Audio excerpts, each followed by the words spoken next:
Kikosi cha AC FAR Rabat kimewasili Zanzibar. Kikosi cha timu ya AC FAR Rabat kutokea nchini Morocco kimewasili visiwani Zanzibar usiku wa kuamkia leo kikitokea nchini Morocco, ambapo kimekuja kwa ajili ya mchezo wao wa kwanza wa kundi B dhidi ya Young Africans, mchezo wa ligi ya mabingwa barani Afrika, mchezo utakaochezwa siku ya Jumamosi saa 10 kamili majira ya jioni katika dimba la New Amani Complex.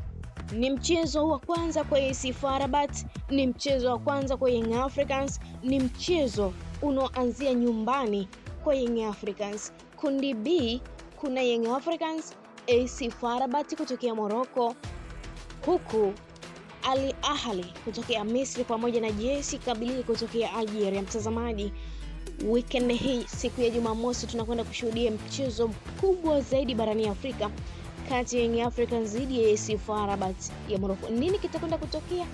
Endelea kutufuatilia kwa updates mbalimbali ili usipitwe na kile ambacho kitakuwa kikijiri kwenye sekta hii ya michezo.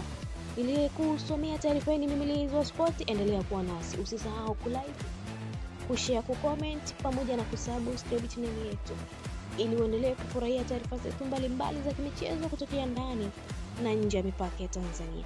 Mimi ni Liz wa Sport, hadi wakati mwingine, uwe na wakati mwema na bye bye.